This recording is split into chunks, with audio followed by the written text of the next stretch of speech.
you're gonna look great. But if you wanna stay in shape, well, you better hit the GymWits. That's right, man. Tell 'em. Welcome to the GymWits podcast. I'm Ryan George. I'm Justin Guild, a.k.a. Chef Sonic. And we are the GymWits. So, do you have Movie Pass? I do not, but I'm considering getting it. My mom actually Now has you're it. considering getting it? Yeah. Have you been following all the insanity around Movie Pass right now? Oh, no. It's a good It's thing a that terrible you told me. idea to get it. All right, good. Well, okay, so I'm surprised at how many people are not aware of the insanity or of Movie Pass. So if you didn't know, up until recently, Movie Pass for basically $10 a month allowed you to go to a movie a day, every day. The only restrictions were you couldn't go to the same movie, twice, and you could only see one movie a day. But Look, and it didn't have, you couldn't see any movies. no, Some you could. places No. Up didn't until recently, accept it, right? most theaters I accept think more it. like indie theaters. Yeah, but even most some of the them did it as well. I know But like the accept bigger indie theaters did too. So you were it had to be really obscure indie theater. But otherwise, most theaters took it. It was great. Like when I had it for the first few months. I mean, I wasn't one of those guys that was going to go see 10 movies a month, but it was just still great to have, and it worked pretty well.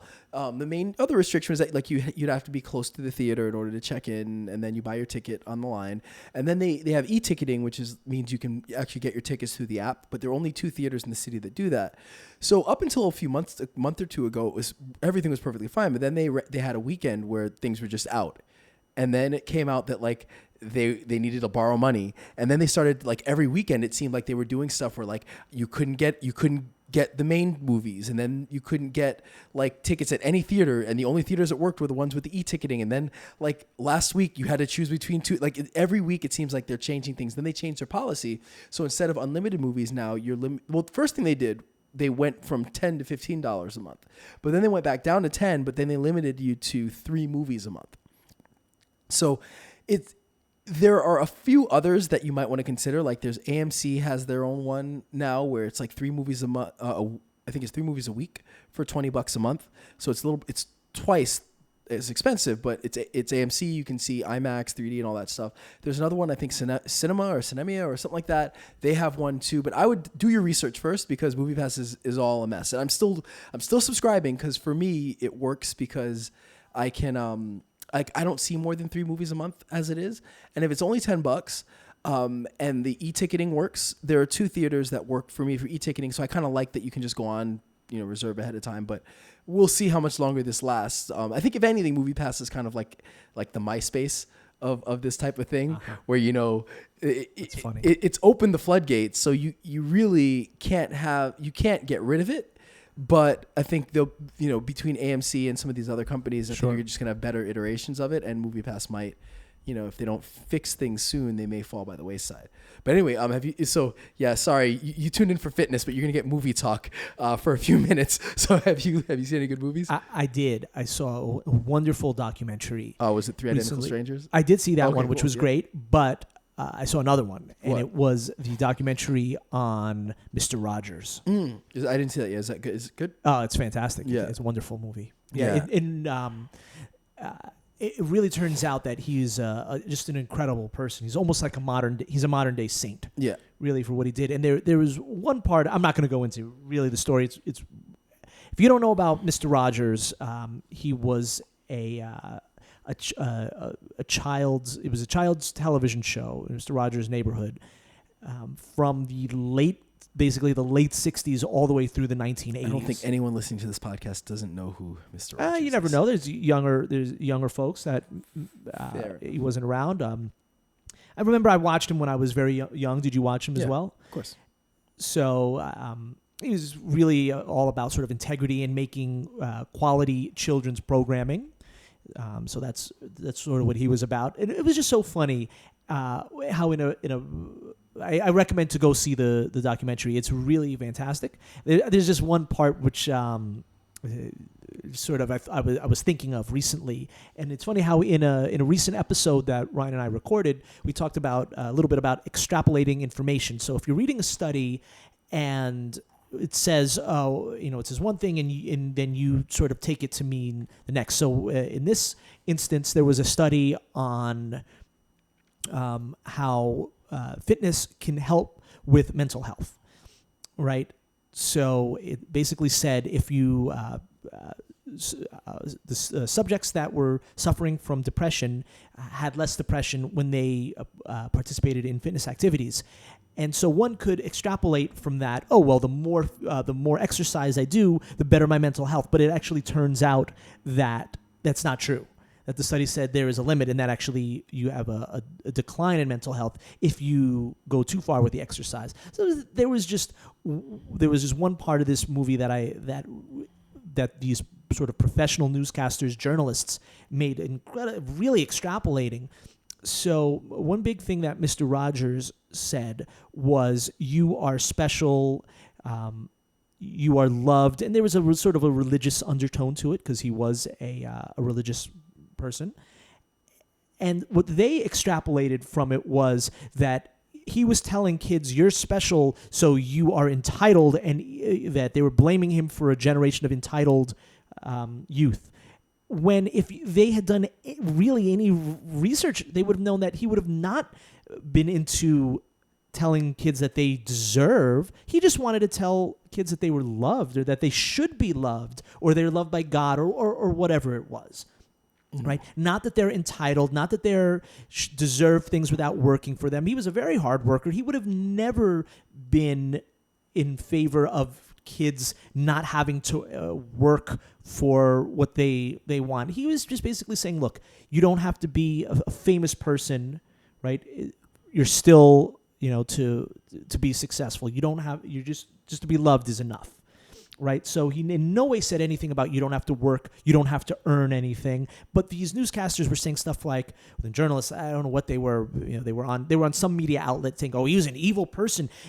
He was telling kids that you don't have to work for it. It's like, when did he ever say anything about that? He just said that you're special in your own way. He never said anything about it. So they completely extrapolated, right? I doubt they even looked into him at all. So I was just thinking about that recently. And when we, of course, sort of how that relates to like what you were talking about with information, like with studies and extrapolating too much. So I don't know why I went off on that tangent, yeah. But it was just something that was very interesting to me. It's something that annoyed me when I was watching the movie, how professional journalists and newscasters could extrapolate this sort of stuff just for who knows why it seemed ridiculous to me. Wow, cool. Okay. What about you? I've seen a bunch of good movies. I will not spend that much time talking about each individual one, but there are some really good things that I think people should see. By the way, we are not endorsed by these movies. They're not paying us to advertise. No, but we're a fitness podcast, so I'm sorry. Maybe we'll leave in the show notes, like you could fast forward to this time if you can timestamp it. But I'm gonna give you a few things that are pretty good. So, Three Identical Strangers, I thought it's really good. It's basically story of these identical triplets who were separated at birth and find each other kind of randomly. And, I guess they became kind of, the word I heard, I think it was like pre-viral kind of, for the time became a kind of viral sensation without internet, obviously. And I think it was around right before we were born that it was a big deal. So obviously we would have no recollection of it. Right in the early 80s. But it's crazy because you think that's the crazy part of the story, and that's not. It just takes a crazy turn. So I would definitely recommend it. It's really, really well done. Then I saw a few really good movies. I saw Black Klansman last night. Oh yeah, I want to see that. Spike Lee, it's awesome. Really good. It's really good. He definitely Spike Lee can be a hit or miss. This was it. It was an excellent movie. If you don't know, it's based on a true story about a black police officer in Colorado who basically infiltrates the Ku Klux Klan and forms a relationship with David Duke, who does not realize that he is a black man on the phone. And obviously they had a white officer kind of portray him in person. But excellent movie. I don't know how much of it's fictionalized, and how much isn't. And clearly there are some dramatic moments that you're pretty sure did not happen in real life. But either way, it's a really, really good movie. So another really good movie. Sorry to Bother You. Have you seen the previews for that? Oh no, barely heard about it. Batshit crazy. It's like Get Out meets Idiocracy. It's basically it's like kind of this dystopian future, kind of sci-fi-ish, basically, guy kind of meanders through the world, looking for a job, gets a job at this telemarketing company, and another movie that deals with someone faking a white voice, he learns that in order to be successful, he's a black guy, needs to use his quote white voice, which is voiced by I think it's David Cross, if I'm not mistaken, and he becomes very, very successful doing that, and then it just kind of it devolves from there. It's insane, kind of absurdist, really funny, very smart. It definitely has an anti kind of capitalist bent to it, and it's kind of a take on the world, and it's really good. So I definitely recommend that, even though it's out of its mind. I think it's one of those movies that the highs are high and the lows are kind of low. Like it could have been cut. I feel like it needed one more edit to really get it tight, because I think it's a little long, and some of it's like there's a really good message there, but then you're not sure sometimes like what's absurdist and what's like a real message, which sometimes gets lost a little bit. But I still recommend it. And then probably my favorite movie of the year, and I think this is the last movie I'll bring up in this movie chat, is Blind Spotting, which is I don't think it's done all that great, but it's to me the best movie I've seen this year. And among I've seen some pretty good movies so far, but it's written by two best friends. One of the guys is Daveed Diggs, who is the original guy to play Jefferson in Hamilton, and he's been in other things, like he's in Kimmy Schmidt, and he's in a few other shows here and there.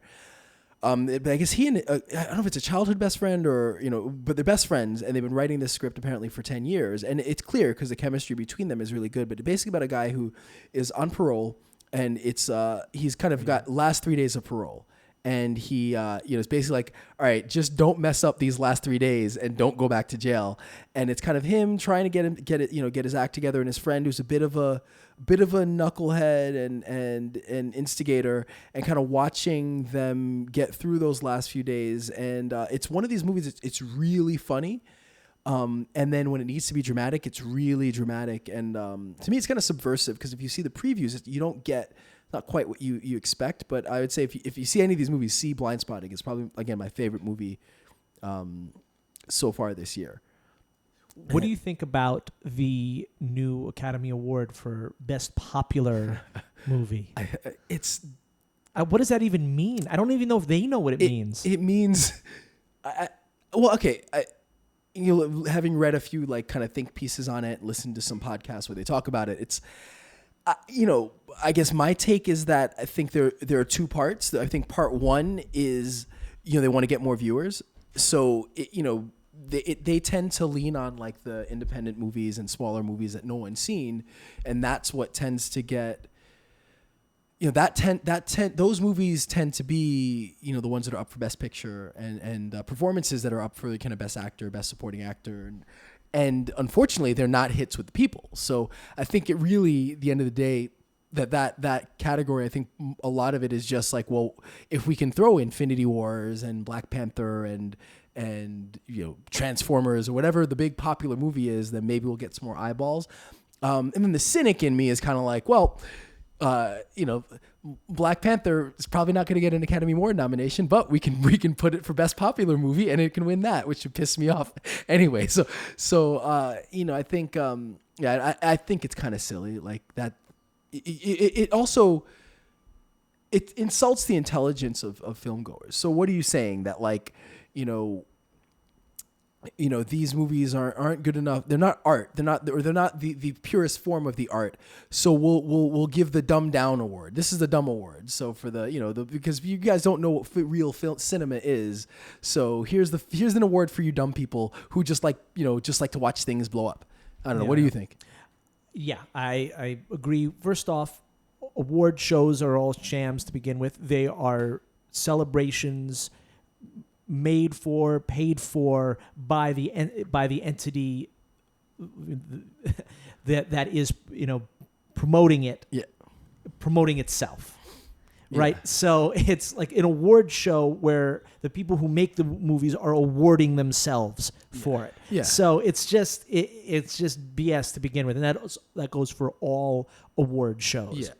Right? It's just another form of promotion. Yeah. Now, what I thought you should have, if you're going to have a Best Popular Film, was just straight up make it Most Popular Film, right? Because I'll tell you why. Because if there is an art in making a superhero movie or a blockbuster, it's getting a lot of people to like it. And it doesn't matter whether or not it's good or not. If a lot of people like it, you cannot argue with that, right? So simply make it the most popular film. Let the viewers vote on it, and the voters can't lie, right? If and that's it's strictly a not made a decision by some closed knit group of producers and writers and film people like in a room. It's just, if you want to make it a popular film, let the people vote on it, and that's legit and that's fine. It's not saying it's good. It's just the most popular film. Yeah. No, you can't argue with it. How could you? I mean, look, you could say, well, that people don't have access. For the most that's part, what like the MTV Movie Awards that's are. Fine. But that's fine. If that's what it is, that's what it is. I think the point is, right, there's not the budget for certain, like Blind Spotting is a great example. I think everybody should see that movie. It should almost be required viewing. I think that's how good of a movie it is. But no one's going to go see it because it's not going to get the budget. They're not going to get the marketing. It's not going to get any of the attention that I think it deserves. Have a sexy Maybe it gets an awards nomination, and maybe that helps it down the road. With the bigger budget movies, your Mission Impossibles or Black Panther, Infinity War, the one thing you can say with those movies is they do have to be dumbed down to the extent that they rely heavily on special effects. They rely on bells and whistles, and so a lot of times the story and the nuance gets lost in that, and it's hard to but you have to, because you need that, because that's what audiences go see. So in a weird way, like, I understand the category. Don't they already have a category for best action movie? Because they don't have best action movie. Or they have like cinematography. They've got like effects. But they don't have best action. Wouldn't that be I'm sorry, that's what I meant. Wouldn't that be a better category? Or like just the pop culture award. But I still think, like, look, and this started way back with The Dark Knight. Remember, The Dark Knight came out. I think I think it was the best movie that year. I think it's phenomenal. And it didn't even get nominated. So then they increased the number of awards to allow for that, and clearly that didn't work. I don't know how you fix that, because yes, most of these movies don't hold up, to time. They don't hold up, as far as being great movies. I'm fully aware of that, but I don't think the answer is to create a best of these stupid popcorn flicks so that we can get your eyeballs on the show award. I think they need to find a better way around that, maybe, or decide, change the criteria for deciding, or maybe, I don't know. But I think, I think I'm cynical about the award, and I think it's silly, and I don't think it's going to mean nothing. Whatever movie wins, it will be Black Panther. That's going to win that award. And it's like, sucks, because if you're gonna put that up, put it up for Best Picture, whether or not you believe that. Put those movies up for that that award, or don't put it up for those awards. Let them win the effects and cinematography, or whatever or maybe not but effects or whatever. That's what I think is either make a most popular movie or make a best action movie, because they're mostly action movies, right? That's fair. Yep. So that seems to. I would say best action movie might do it, because I think popular movie, like, what the hell does that even mean? What's the criteria? Like, what if what if you take a movie, I don't know, what if some indie movie just makes it big and becomes a massive monster hit? Yeah. Does that then become popular? And then what about a movie like, I can't even think right now, but what about a movie that was a big, what if it's a Mummy that's a massive failure but was done for like a $200 million budget? Then what do you do for that? And what if you do have the Dark Knights of the world, like, where you do have a movie that's that good? Like, where does it get? Can it be in both categories? Can you have a movie that, there's all these things. So yeah, you guys listen to Ryan and Justin go to the movies, but we actually do have fitness talk today. It was an interview out. Justin had some issues last week and some family issues, so he was not present for the interview, but I had a really good chat with Mike Rosa of Anabolic Aliens, and a really fun chat. We talked about powerlifting, talked about his social media, which has a huge subscriber base, and a really good time. Kind of too bad you didn't jump on the call. I'm familiar with Anabolic Aliens. Yeah, but we'll have him on again. It was really fun chat. We talked about a lot, and there's so much more that we can talk about that we'll definitely have him back. So without further ado, here is my interview with Mike Rosa. Hey everyone, we're here with Mike Rosa of Anabolic Aliens. Mike, how are you doing today? Hey Ryan, thanks for having me on. I'm doing great. How are you? I'm great, thanks. So, Mike, you've got for a young guy, I'm definitely jealous when I saw your age. You've got a lot going on in fitness. I'm really kind of impressed, and I think if I was to tell somebody that was getting started as a trainer and in health and fitness, I would try to direct them in the way that you've gone. So, congrats, on what you've been able to get done so far.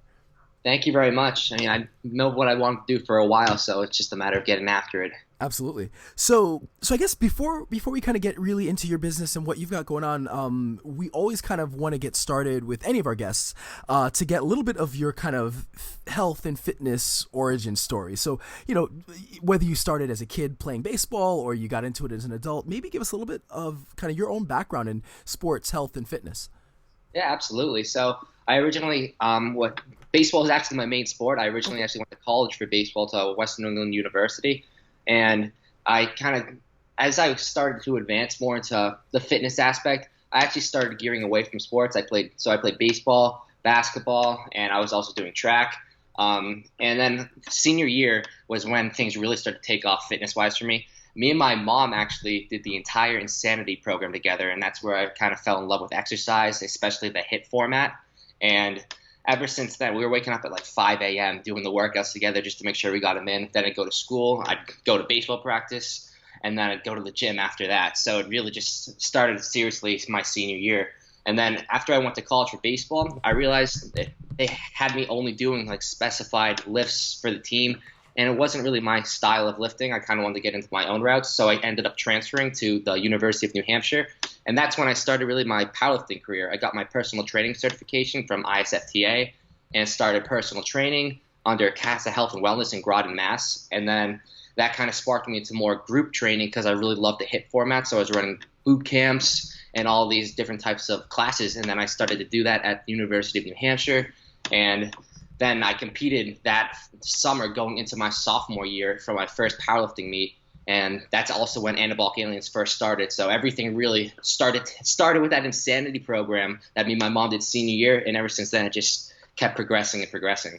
Well, that's awesome. So yeah, I'm a huge fan of HIIT style training as well. So I guess a question for you is, do you find that the HIIT training and the powerlifting work well together, or do you find that you need to kind of make modifications for your own training? Like, because they're somewhat different stylistically, although I definitely can see how they work well together. Kind of, how do you manage the balance for yourself? So I love working out. I'm literally in the gym for like 2 to 4 hours every 6 days a week. And what I actually do, the way my training is set up is I do a power building program for my main compounds and accessory lifts. And the way I incorporate HIIT is I always do HIIT as a finisher for a muscle group, but more so I do it for abs and cardio. I'm a huge fan of Tabata cardio as well as Tabata abs. And then I love just playing around with other kinds of HIIT formats like 45 seconds of activity followed by 15 seconds of rest and so forth. Because I'm just a huge believer in the power building aspect. So build your base basically of strength and size, and then use the HIIT format to more tone up and burn fat at the same time. Awesome. So actually, I want to get into powerlifting, but since we're on the subject of HIIT, for our listeners who maybe aren't quite familiar, of it's definitely become more of a buzzword. Can you maybe explain how HIIT might work and kind of what are some of the benefits of doing that style of training?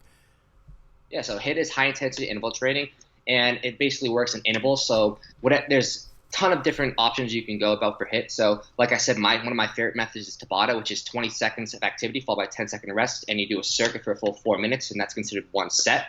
And I mean, you can do it for a different amount of time. I normally do Tabata for 4 to 5 sets, so 16 or 20 minutes total.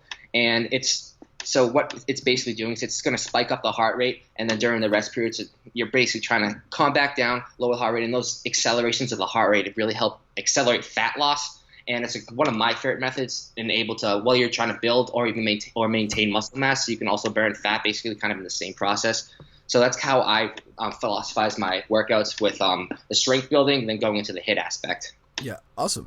So now with powerlifting, so you got into powerlifting then in college, right? Yep, my freshman year. Cool. So now what are you still competing? I'm about to sign up for the USAPL Nationals in October. Awesome. So now, what are the lifts? So I guess what are the lifts associated with powerlifting, and how is it different? Some people it gets kind of misconstrued with or misconnected with with Olympic lifts. So like, what's the difference between like powerlifting, Olympic lifting, and I guess what lifts are involved, and kind of maybe give us a little bit about some of how the training is to really maximize your performance.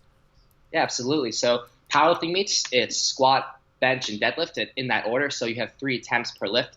So for most federations, you can't really go up unless you can have your first attempt is completed, meaning you get all white lights. So there's white lights and red lights, and you want all white lights. If you get 2 red lights, the lift doesn't count and you can't go up in weight.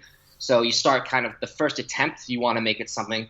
Your opener should be something that you're very confident to get, something you can pretty easily get through, and then you go up. The second attempt, for me, my second attempt is normally my previous max, and then after that, I'll go for a whole new max in the meet. And that's basically my philosophy behind setting up my attempts for my meets. Some people will played a little more conservative, and they'll use right around their max as their third attempt. I kind of like get in after it and see what I'm made of on the platform because you have so much adrenaline during that. Yeah. Then like the difference though with powerlifting and Olympic lifting is more like snatches and cleans. Now I'm definitely not an expert in those lifts. I don't really incorporate them into my training. I know a bunch of powerlifters do. It's just something I haven't really adapted into yet. And I mean, maybe I can consider it in the future, but my basically setup from how I do my programming is I work off RPE, which is resting. What is it? RPE, what is it? I'm blanking on this name right now. Rate per exhaustion. Okay, yeah. Rate. Yeah. Or is the rate of perceived exertion? Rate of perceived exertion. Yep. And I work off a template basically. So my first week I'll go at like RPE 7 at like a 6 rep max basically. And then, so it's not an actual max, but it's going to a 6 reps where I feel like I'd have like 3 reps left in the tank. And then I'll cycle down through a 6-week programming. And then I'll go through to 5 reps to a 4 rep to a 3 rep to a 2 rep. And then I won't always max out on that 6th week, but I take a deload after the 6th week, regardless if I max out or not. And then I'll kind of recycle back and play with different RPEs to see basically what's working best for my body. Mm-hmm. And so you find that mixing that kind of, I guess, more endurance with your building, the maximal strength is beneficial towards your kind of building or working towards your max, right? Exactly. I'm a huge fan of so I start with more high volume and lower weight, and then I'll cycle downward to less volume but higher weight. That's basically how I do things. More progressive overload. As you get closer to competition, how close do you get to your 1 rep max while you're training? So when I get close to my competition, I make sure to not do as much volume. I don't want to overdo it. Yeah. And I probably get around 8 to 9. You want to be in kind of like the heaviest state when you're kind of close to your competition because you want to have a feel of how exactly your lifts are going to move in the actual competition. But you don't want, like I said, you don't want to overdo it with the volume. So I'll probably stay within 8 to 9.5 RPE. And if for like a 9.5 RPEs, that means you could maybe get like another rep, but it'd be a struggle. Mm-hmm. And that's basically the principle I use. Now, how does we hear often that kind of bodybuilders, even though they sometimes look more massive or larger than powerlifters, that they're actually they're not as strong. And so why is it that, or maybe you could tell listeners kind of why is it that how is bodybuilding different from like powerlifting? Like why is it that bodybuilders aren't as strong as powerlifters yet they just look much bigger and more massive? Yeah, so I mean, I incorporate both philosophies into my training. That's why I call it power building. Mm-hmm. I really focus on the size aspect as well. But for a lot of powerlifters, they just focus on the compound lifts and focusing on putting up if they're powerlifting, they're trying to get as strong as possible. So that's their main focus. And generally, 1 to 5 reps is considered in the strength rep ranges, where 6 to 12 is in hypertrophy rep range, where most bodybuilders train at. And when you're doing hypertrophy, you're trying to focus more on the size aspect. And you're not necessarily correlating to a ton of strength gain when you're training those higher rep ranges. So that's more so why bodybuilders aren't necessarily – a lot of bodybuilders are very strong, but some bodybuilders aren't necessarily as strong as the powerlifters because they're focusing more in those higher rep ranges to like focus on the muscle damage, the mechanical tension, and the metabolic stress to actually gain the muscle. So what advice, because obviously, with the, squat, deadlift, bench press, those are staples for most people's exercise programs, yet, I think competing in those lifts can be really difficult. So I guess I got kind of a 2-part question. One is, how, just as somebody who's been in the gym and observing how people lift weights, whether it's in an athletic setting or just kind of layperson working out, how are those lifts in competition different from the way the normal person does it? And then if you are somebody who wants to get into powerlifting, how would you go about doing it? Yeah, so in a meet, the way the squat works is your hip bone has to break the knee level. So you have to break just about below 90. And that's actually what a lot of people struggle with most in the squat, their depth. So you have to break parallel in a competition for the squat to count. Most powerlifters always use the low bar technique because you're in a more mechanically strong position to begin with. So most people can push more weight in the low bar positioning. And that's basically for squats. You give them a sign you're ready to go. You're on cues in competition, so you give them a sign you're ready to go. They give you the okay. You start the lift, hit the depth, you come up. Then they'll tell you to rack the weight, and the lift's over. And that's how squat works in the meet. And for bench press, the bench press has a lot more commands. Normally you have a lift off, you get the lift off, then they'll say go, whatever the command is. They'll come down, and then you pause it. It's a pause rep in competition. Now that's a big difference from a lot of people's training. Most people do touch and go, so they're not pausing on the chest. In competition, you have to pause on the chest, and you have to make sure it's stable and not move it around. And then once you're settled, they'll say press. You go all the way up, and then they'll say rack, and that's when you're done with the lift. And that's the bench press. And then the deadlift, you just give them the sign you're ready to go. They'll say, all right, go, and you just come out. You'll lock it. And when you get to the lockout portion, they'll give you a thumbs up that you're good, and then you come back down, and that's how you do it. You can use sumo or conventional in the meet as well, and that's the deadlift in the meet. And for someone who's trying to get into powerlifting, I think the hardest part about getting into powerlifting is just signing up for the first meet, getting the confidence to put yourself on the platform in front of other people and push yourself to levels that you don't necessarily know what you're capable of yet. For me, I remember I was very hesitant to sign up for my first meet. I had no idea how I was going to do. I did it. I signed up for my next meet that night. So I would say for anyone trying to get into powerlifting, work on building your strength up, but just sign up for your meet. Get after it, train for it, and then when you get there, the atmosphere there is so motivating and inspiring that you're going to want to keep pushing yourself to new limits.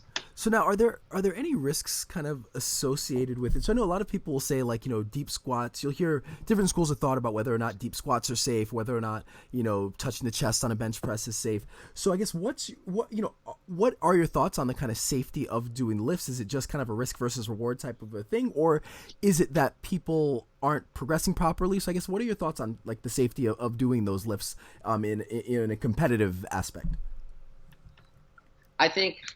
I don't believe there's any reason to not have a full range of motion. I think that's more of an excuse, to be honest. I think people who make those try to reason that they can't go all the way down. I think it's because they haven't trained their flexibility. They haven't trained their mobility to allow themselves to be able to go down comfortably. So they're trying to go too heavy and end up hurting themselves if they go a little lower or something because they're not used to it. So for anyone who struggles with range of motion, I always recommend put the ego away, lower the weight, focus on your form, get below 90, get all the way to your chest. If you train correctly and train the proper ranges of motion, you'll establish the mobility to make those lifts safe. The only, I'd say the biggest safety concern with powerlifting is not having a spotter. If people don't know how to drop the bar off a squat, my first time dropping the bar off a squat, I hurt myself. I had no idea what I was doing, and I didn't have a spotter. I was being an idiot. I didn't know what I was doing. I was younger, and I ended up tearing my meniscus. Ooh, okay. Yeah, so my biggest thing is just be in an environment where you're safe, and always work on training in the full ranges of motion, because you can't establish that mobility unless you have like a medical reason that's restricting you. Yeah.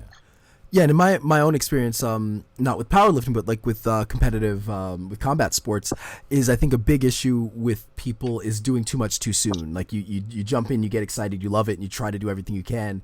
And with the ego combined, sometimes it's a recipe for disaster. So I can totally see when it comes to powerlifting, and you just see this in the gym in general, that people will try to do way too much too soon. And yeah, if you haven't kind of developed the range of motion and developed your strength properly, it's really easy to kind of put yourself in a position where you are going to get hurt because you're doing too much weight at a range that you're not comfortable with. So yeah, I could totally get the kind of progression with lifting, can make all the difference. Exactly. It's all progression is everything. Yeah. So now I guess you brought it up a little bit. My next question was kind of going to deal a little bit with and I guess we've seen kind of powerlifting and Olympic lifting become more in vogue. You see a lot of people doing in the gym. I see a lot more people doing full range squats and full range bench presses, and see more cleans and more snatches. And a lot of times I'm seeing it with really kind of poor form. So I guess what's the proper way to go about the right instruction? Because I don't think people realize how technical all of these lifts are and how many spots there are to really be aware of and focused on. So I guess how important is it to really get proper instruction? How do you go about doing that if you're just kind of a guy at the gym who wants to start, maybe who's thinking about getting into competitive lifting?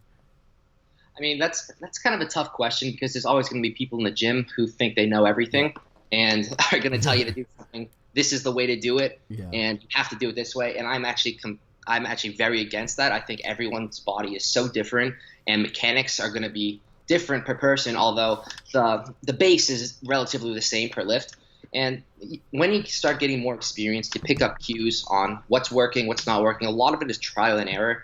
But for the most part, there is a ton of accurate information online and valid sources where if you're like, I'll give you a squat, for example. Some people will go down on the squat and their knees will cave in and they're not exactly sure why they're not gaining mass on their legs or they're not increasing in the lift. And a simple little tip, just pushing the knees out on the squat, makes the world of a difference in that lift. And it's little things like that you pick up over time as you become more and more familiar with the lifts. And you'll for me, I'll give another example. I'll give low bar, for example. It took me 6 months to get comfortable with low bar squatting. And it was just a concept of trial and error and figuring out what was most comfortable, what worked best for me, and then what put me in the strongest mechanical advantage. I'm still trying to figure out my most comfortable position for deadlifting, and that's probably my most annoying lift. And I'm just recently switched over to sumo, which is a much more technical lift than the conventional deadlift.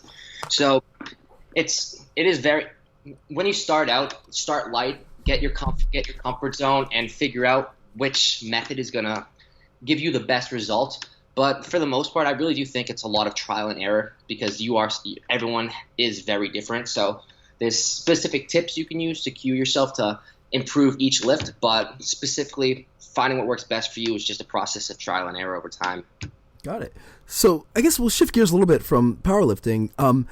So your brand is Anabolic Aliens. So I guess tell me, how did you come up with the name, first of all? So it was kind of just it was a little play on words. I'm a natural athlete, so completely drug free, and like anabolic is associated with like steroids, obviously, but it really does mean the definition of anabolic is to grow to build.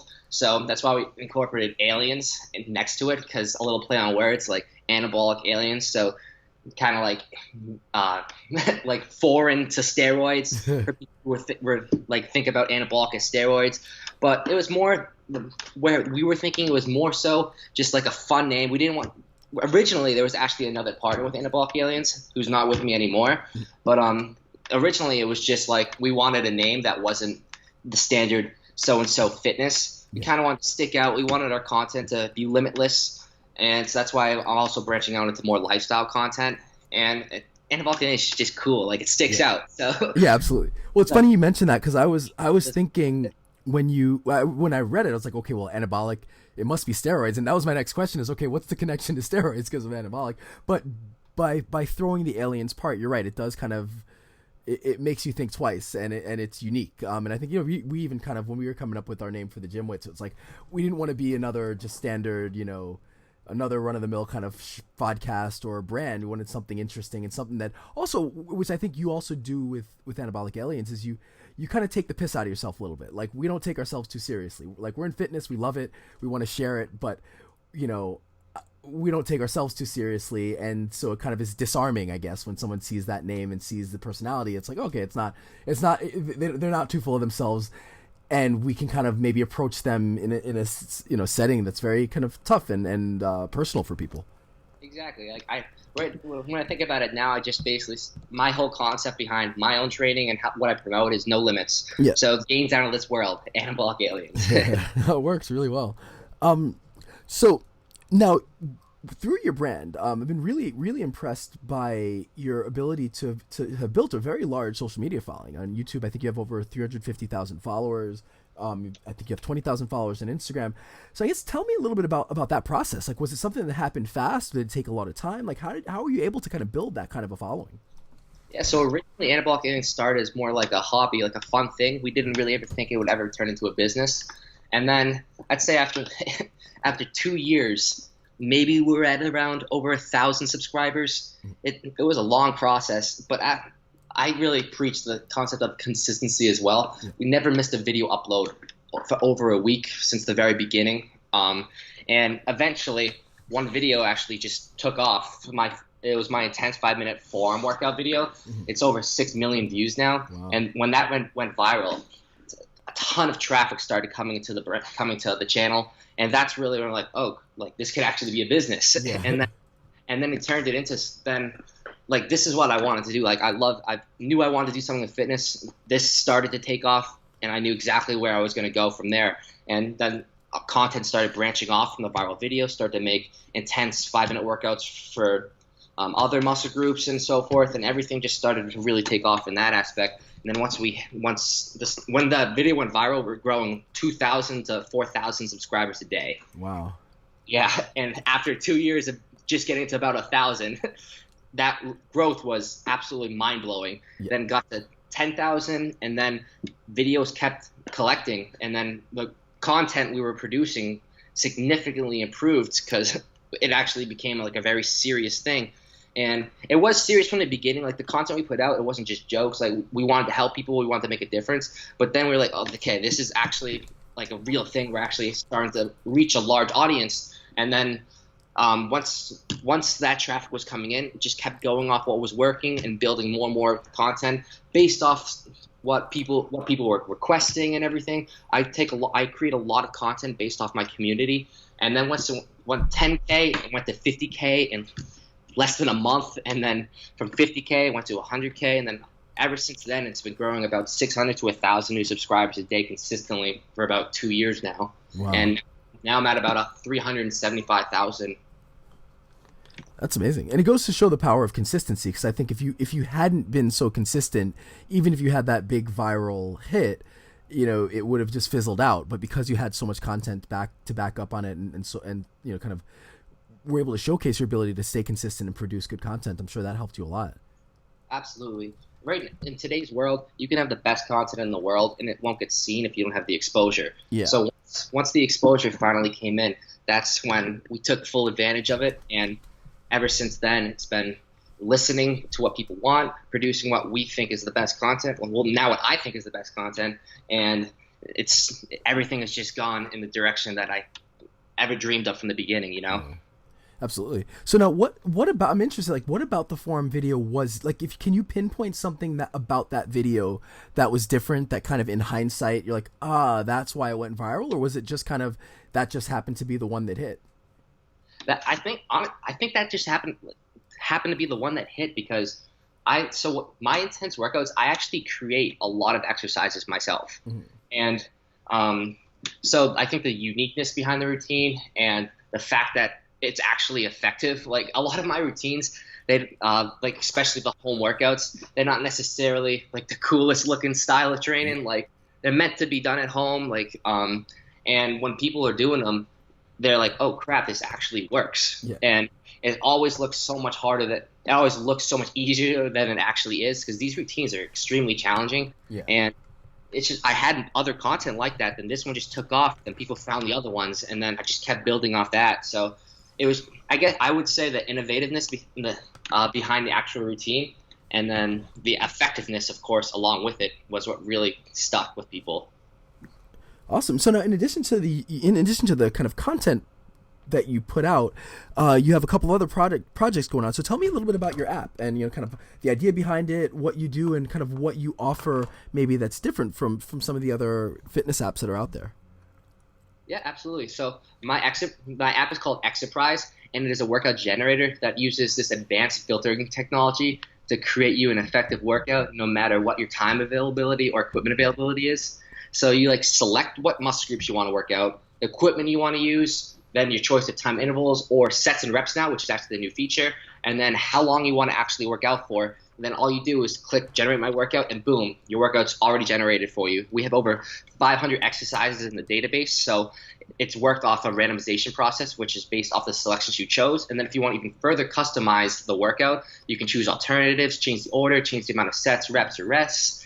And then if you're happy for your workout for the day, you hit the play button, and the workout screen has a video of the exercise playing on the loop for you to optimize your form, and then an image at the bottom for you to show what the next exercise is, and then other features like the ability to save your workouts and all sorts of other stuff. And there's a ton more features in the works for that. So it's really the first ever app I did a lot of research, and this is the first app I've ever seen that offers these specific features, along with the amount of exercises, especially considering I've actually created a majority of the bodyweight exercises myself. So it was originally that every single exercise in the database was made to be done at home or at the gym. So no matter where you are, you could do the workout. And now we're incorporating even more gym-specific exercises, because I want the app to be for literally every type of exercise enthusiast. I don't care if you're a powerlifter. I don't care if you're a home workout goer. Whatever you do, I want Exerprise to be the app that you can use. That's awesome. And is it a free app or is it a paid app? Yeah, Exerprise is a free download, and you can see some of the reviews. It's a ton of great reviews already. It's people get great workouts from the free. I wanted people to be able to use the app no matter if they have the luxury to actually buy the premium services. The premium services just give you access to every single exercise in the database, along with a bunch of new features that will be coming out and the ability to save unlimited workouts and so forth. But you can 100% get an amazing workout and an effective workout just by the free version. Awesome. And then tell us about your website. Yeah, my website, anabolicaliens.com. I use that mainly I sell apparel on there, but apparel is not really my main focus. I do a lot of online coaching, meaning just like I create customized workout and meal plans tailored to the specific individual. Mm-hmm. So that's what I mainly do on my website, as well as I make a bunch of pre-made programs, like programs I followed myself that I've absolutely loved, and I'll put them out. And I also incorporate a lot of my YouTube workouts into full programs that I put on my website, and just make basically a easy to follow weekly setup to optimize my YouTube workouts into one format. So now, is your online program, is it more of like a subscription type of service, or is it more one-on-one coaching?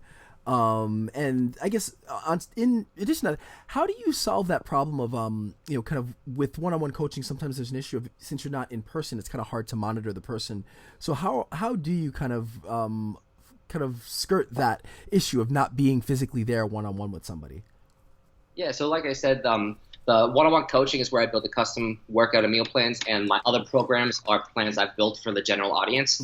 Mm-hmm. But for my one-on-one coaching plans, what I do is I send over a questionnaire of information I want from you to build a I don't have templates. I build my programs from complete scratch because I want it literally tailored to that. And I don't believe in cookie cutter stuff. Yeah. I want it specific to you, specific to your goals, specific to your individual needs, whether like equipment, time, everything. So I really ask specific questions like that, and then I build the program. And the way we stay on track with each other is I do weekly updates. I give out my cell number if they need anything. We make sure to monitor progression. I give them a whole logging, like a 6-week log along with their program, so they're able to actually track in their numbers, because I preach progressive overload, so I want to make sure they're building in the direction that we want. Mm-hmm. Then we do weight monitoring, body fat monitoring, and everything like that. And I just keep getting the numbers, and we'll make adjustments as needed. And then people have been having amazing results, and I'm really proud of my clients. Awesome. So, and where can people find where's the website address? Anabolicaliens.com is my website. Great. Awesome. Well, this has been really, really great having you on the show. Where can people find you in addition to the website? Do you have any kind of favored kind of social media addresses? Yeah, you can find everything YouTube is my main platform, Anabolic Aliens. Instagram, Twitter, Facebook @AnabolicAliens. Then again, my app is Exerprise. Awesome. All right, Mike. Well, this was a great chat, and we'd love to have you back on anytime. I would love that. Thank you very much for having me, Ryan. It's been a blast. No problem. Thank you. It's been great. So definitely a great interview. I wish I could have been a part of it. One thing that... Yeah, it lacked the infusion of Justin saying something ridiculous. And like, I always love that moment where you say something kind of weird, And then there's that pause where the guest is like trying to figure out like, was he serious? What's going on? And then they realize, it was a joke and it was a specific type of humor. But yeah, it missed that. So hopefully we get back to that at some point. Yeah, I'm sure we will. So I'll tell a little story that I've dealt with a lot. Not fitness related, but I'll mention how it relates back to the interview. So as you guys know, I have been a guitar teacher for years, and a big part of what I like to teach, I'll teach song, repertoire, but I believe that technique is very important. And the reason why I believe I'm a good teacher is because I studied technique rigorously when I was coming up. And I believe that same thing with fitness or martial arts, that technique is your core, right? That it allows you to play what you want, execute what you want. And I have had a ton of students that have come to me, whether they learned online, whether they learned from a teacher that was not really a professional but could play a little bit, so they just thought, oh, this person is good, so he can teach me. And they come to me and they have this really flawed technique, and in order to advance them, I have to almost start them from the beginning. Now, I know you've definitely, I can't imagine that you haven't dealt with this as a Muay Thai coach and as a fitness instructor, people that just weren't good at what they did, whether they learned it, they created bad habits learning on their own or from someone else. But I'm sure you've seen that before. So I've dealt with that a lot. Now, it's one thing when you're playing guitar and you're something that's a hobby, but Mike mentioned especially when it comes to powerlifting, that there are a lot of online resources that are good. And for what it's worth, it's true. There are. But with powerlifting, the technique is very important. And that would rely on the trusting that yourself, that you're going to be able to see something, whether it's a video of someone demonstrating a proper lift, right? And especially if you go into certain Olympic lifts where it gets actually quite complicated, that you're trusting that that looking at something online or reading something that you're going to be able to execute properly. So on one hand, if you don't do it properly, you just won't get better at it. But then, of course, you can injure yourself. So I think with certain general fitness things, looking online, and we've talked about this before, looking online is certainly a good option. But when it comes to something very specific, like lifting, especially powerlifting, you're putting up very heavy weights. Form and technique is very important. And if you're not doing it right, it's just it's very potentially opening a can of worms. What do you think about that? No, I agree. I think it depends. I think that there are lots of resources online, and I think they're valuable resources, and you can learn a lot, especially with powerlifting. I think I'd be a little less forgiving. Not forgiving. That's not the right word, but I'd be more willing to kind of give that advice for powerlifting than I would Olympic lifts. So Olympic lifts, so Olympic lifts are way like I don't want to say way. They're very technical because it really relies on momentum and explosiveness, and so the technique has to be precise in order to lift heavy weights. Where power lifts are, to some extent, it's just more raw strength. It doesn't rely as much on being explosive, and so the movements, I think there's a little bit more room for error technique-wise to do it. So I would separate them. So I think that there are lots of resources online and some really good resources. So I think it's not bad advice. I think the problem just comes down to the person often, because some people are super aware of their bodies and they can see a movement and analyze it and do it perfectly. And then there are others who can see a movement, analyze it, have somebody physically try to manipulate them, and it will take them months to get the right move. So, to some extent, it comes down to that person's ability with their body and their own control. And like I said, some people have great control of their bodies and awareness, and some people have terrible awareness and control. So I think, if you fall in the former category, then you'd be okay. And if you fall in the latter category, you're probably not. I always err on the side of caution. So I'd always say, you want to try to find a professional and somebody who can show you those movements. But if you don't have access to that, because not everybody does, so you want to get into weightlifting or powerlifting, and you don't have somebody there who's an expert. Because the other issue is, like, I'm fine teaching you how to bench press, teaching you the technique, but I would be the last person to go to learn the technique for competitive, and or for a competitive squat, or for a little more comfortable with the deadlift. But the competition versions of those exercises are a lot different from what you'll see clearly not a lot of people in a weight room. So there's a small percentage that are So part of the issue is, and where I can understand where he's coming from, is if you don't have people who are experts in that, you're going to have to figure it out on your own somehow. And so then you do have to seek out resources online to learn it. So if you're at a gym, like I said, not many people, I don't know, how it is outside of New York, but like not many people at your average gym really have experience with those moves as they're done competitively. And so you may need to seek out, the information for yourself. And so in that case, there is this, it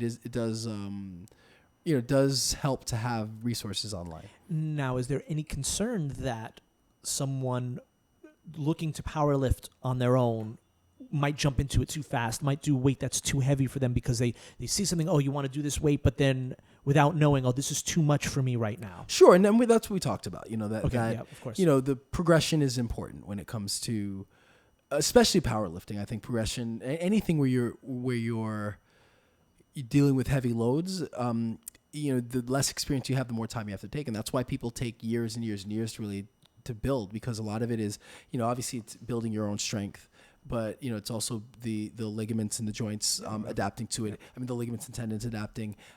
There's the flexibility that's required for some of this, and just getting the overall mechanics takes a while. So, yeah, I think you see a situation where progression is really important, and you have to have the mindset of, this is a few years process, rather than like, all right, I'm competing next month and I want to win next, it's going to take time. Yep. Sure. Cool. But it really was a fun chat, and we definitely hope to have him back on soon. All right. I actually have a funny question that I've been meaning to ask. What? Have you ever dealt with this before when you're training someone at a gym, and someone else at the gym, just some gym goer, comes up to you, interrupts your session to ask you a question or for something like that? Yeah. I can imagine that must be somewhat annoying. Yeah. Right. It's just like, do you not, it looks one thing if they don't realize you're in a session. Yeah. But for the people that do realize that you're in a session. Well, it's like, talk about self-awareness, right? Like, and I'm surprised most of the time I've never had a client get upset with the person. I probably get more upset for the client. And sometimes they're like, oh yeah, go help them, it's fine. But yeah, it's weird. Like, you don't think like, to me, it's like, this person's paying for my time. Why are you asking me a question right now? And sometimes they may ask like, hey, do you know where such and such is? I'm sorry. Like, there are people who, like, they really need a piece of equipment and they're not sure where it is. They're new to the gym and they see the appointment and they're very apologetic and they ask me quickly, and it's fine. And then you have other people, it's like, they want a spot. Yeah, I told you that whole story. I won't go into it right now, but I told you the whole story about the guy who wanted the spot. I've had that happen a number of times. People who want me to fix equipment or move things around, or they want to know why isn't this, that. It's like, well, I'm in the middle of a session. I can't help you right now. And it is bizarre that people are so unaware of what's going on around them that they have blinders. The charitable explanation is they have blinders on. They see a guy wearing the shirt for the gym or that's a trainer, and they're going to just ask, and they don't realize that I'm in a session. I think, if it wanted to be less charitable, it's like, no, they're just why is my brain not working? They just don't care. And that's it. They just don't care that I'm in the middle of a session, and they're so selfish and self-absorbed that they think I should, give them attention. So yeah, definitely have had that happen. Why'd you ask? I don't know. I was just thinking about that. All right, cool. Well, as usual, all of our stuff is at thegymwits.com. You find all of our social media. Like us, follow us, review us, please, on iTunes. Every review really, really helps. So keep doing that. And that's it. I'm Ryan George. I'm Justin Guild, aka Chef Sonic, reminding you that truth does not sell. And we are the GymWits.